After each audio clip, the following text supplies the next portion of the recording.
Өлкөгө президенттик башкаруу ылайыктуу. Серепчилердин пикиринде парламенттик башкаруу өзүнүн алсыздыгын көрсөттү. Кыргызстан парламенттик башкаруудагы мамлекет болуп туруп, көмүскөдө президенттик бийлик өкүм сүрүп жатат дешүүдө. Андыктан өлкө үчүн президенттик башкаруу күчтүү болуп, бардык жоопкерчиликти бир эле адам алган оң дешет саясатчылар. Бул туурасында кабарчыбыздын материалы.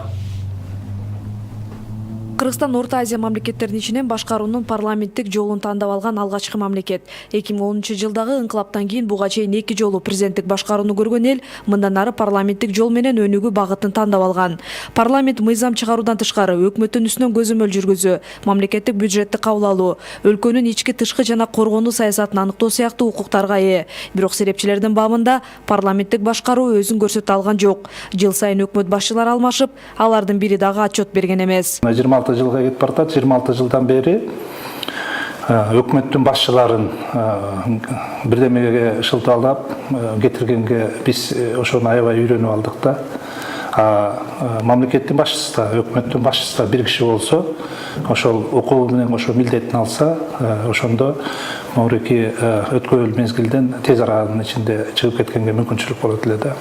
Жанагынтип жыл сайын премьер-министрлерди алмаштырбай, ошол милдетин да алып, жоопкерчилигин да алып, бир кишинин колунда болот эле да, мойнунда болот эле. Саясатчылардын пикиринде Кыргызстанга президенттик башкаруу ыкмасы ылайыктуу, анткени өлкөдө парламенттик система иштей алган жок. Мамлекет парламенттик демократия түзүүгө көп күч аракет жумшаганы менен коалициялуу өкмөт боюнча эксперимент ишке ашпай калганын моюнга алуу керек дешет серепчилер. Андыктан өлкөгө күчтүү президенттик башкаруу болушу керек дейт коомдук ишмер Бердибек Жумабаев. Президенттик башкарууга өтпөсөк болбой калды десек болот да. Мына өздөрү көрсөтүп атат турмуш. Азыр баары бир эле парламенттеги алсыз депутаттар баары бир эле мыкты президент болсо ошонун сөзүн угат экен да. Ошонун саясатына жолуна түшөт экен. Бул бир жагынан, экинчи жагынан аткаруу бийлиги дайыма күчтүү болуш керек. Күчтүү болбосо ал мамлекет тарап кетет.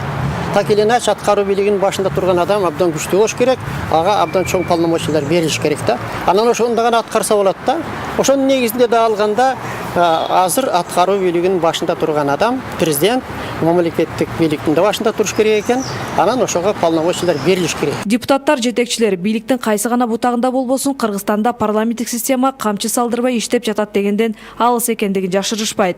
Өлкө парламенттик башкарууну тандаганы менен иш жүзүндө президенттик парламенттик орун алып жаткандыгын серепчилер белгилешет. Андыктан бийлик бутактарын көзөмөлгө алган курултай институтун киргизүү керек экендиги айтылып келет. Курултай институту контролдук функциясы менен ошо бийлик бутактарын элдин атынан контролдук кылып турса, жанагындай мыйзам бузуулук, жанагындай бир бийликтин полномочиясын бир бийлик монополия кылып алыш деген маселелер болбойт эле да. Парламенттин ишине бүгүнкү күндө сын айткандар дагы көп. Өлкө парламенттик башкаруу жолун тандаганы менен бул башкаруу системасы алсыздыгын көрсөттү дешет серепчилер. Андыктан мамлекетте күчтүү президенттик башкаруу системасы орногондо гана өлкө күчтүү болот дешет саясатчылар. Изач Шугуралиева, Талгат Алтынбаев, Сентябрь.